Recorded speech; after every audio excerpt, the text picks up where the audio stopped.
who does not fast. Who does not fast, who has a legitimate excuse for not fasting.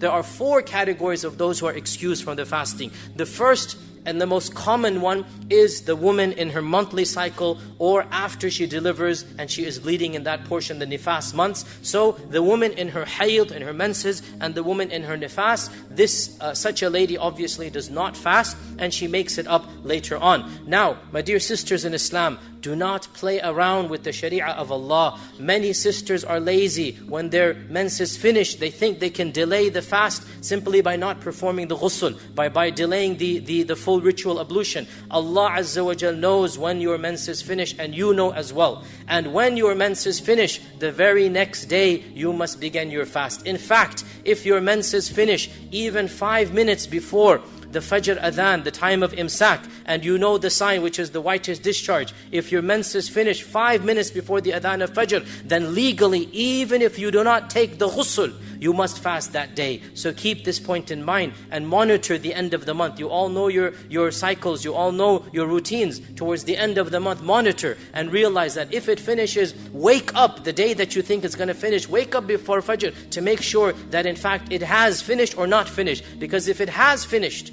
then that day is obligatory on you, and it is not allowed to play games with the sharia of Allah subhanahu wa ta'ala. This is the first category. The second category are men and women who are sick and traveling.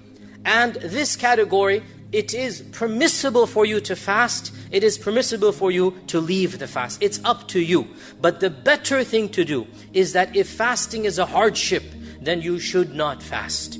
If fasting complicates your medical problem, if fasting is a hardship during travel, and you know best, travel is relative. For some of us, traveling is an hour and a half drive in the air-conditioned car. In such a case, maybe don't break the fast if you don't want to. Sometimes traveling involves a 15-hour journey across the globe, in which case fasting will be a big problem. You know best. And our Prophet ﷺ said, it is not righteousness to fast while traveling, meaning if it's difficult to fast, Allah will not reward you if you're causing hardship when you are fasting during travel. You decide. If it's a piece of cake, if it's easy, then go ahead and fast. Also in terms of sickness, what constitutes a legitimate sickness? The response is common sense will tell you. You don't need to go to a doctor or even an alim. Common sense will tell you. If you have a little bruise or cut on your finger, that's not going to cause you to not fast. But if you have a high fever, subhanAllah, you need your liquids, you need to drink all day long, you need this, you need that. A high fever definitely is an excuse for leaving the fast and then making it up on a later day. You know, use your better judgment. What sickness is such that it will complicate the fast if I continue fasting? And there might be some gray areas here and there. You're not quite sure. So go ahead and attempt in the morning to fast. If you feel you're getting a more strong headache or this or that, your sickness is being complicated, then break the fast, and Allah Azza wa Jal is forgiving and merciful. Also, there are gray areas of certain medical issues such as diabetes and others.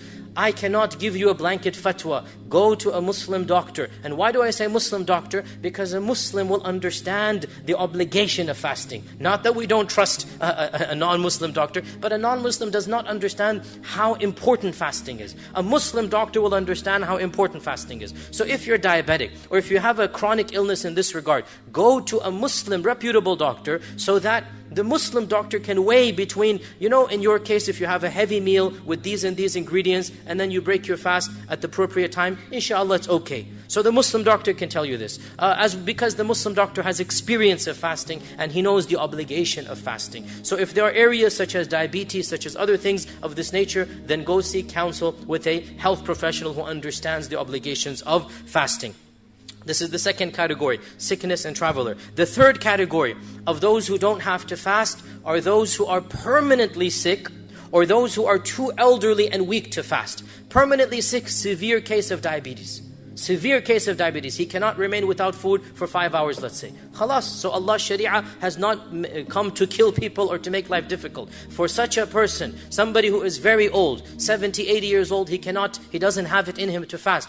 For such a person, the fasting is forgiven, and he will have to give a fidya, which is feeding one person one meal per day that he doesn't fast. And the average fidya in America is between $8 to $10. If you want to be safe, give 10. If you give $8 a day, no problem. And you have to give fidya according to the land you're living in. Don't calculate fidya based upon Pakistan or Bangladesh. Calculate fidya based upon America because you're living here. You may send it to Pakistan or Bangladesh, but it has to be $8 a day, not 8 rupees a day, because you're living in this land. So your fidya is calculated according to this. And this is the third category. The final category, and then we conclude our first khutbah. The final category is the category that's a bit of an ikhtilaf over, and that is women who are pregnant and women who are feeding children.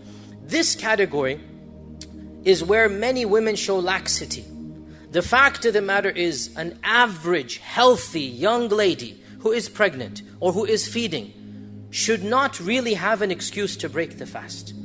However, if the doctor says, or if she herself feels fainting or whatnot, then yes, we understand, and so the Sharia will allow her to break the fast. Nonetheless, an average young healthy lady who is pregnant or who is feeding a child, generally speaking, should not just jump to the conclusion, I don't have to fast. Because the fasting, generally speaking, should not harm her situation. Nonetheless, let her seek the advice of her own professional counselor. And also, again, let's encourage a Muslim doctor who understands the importance of fasting. If the doctor feels, and if she as well feels, that fasting will not be possible, then she may avoid the fast, but she will have to make up the days that she has missed. She cannot give money because her ruling is the ruling of the one who was sick or traveling. That is, she will overcome the sickness, she will come back to a regular state, and she will then have to fast all of the days. And indeed, Allah subhanahu wa ta'ala knows best.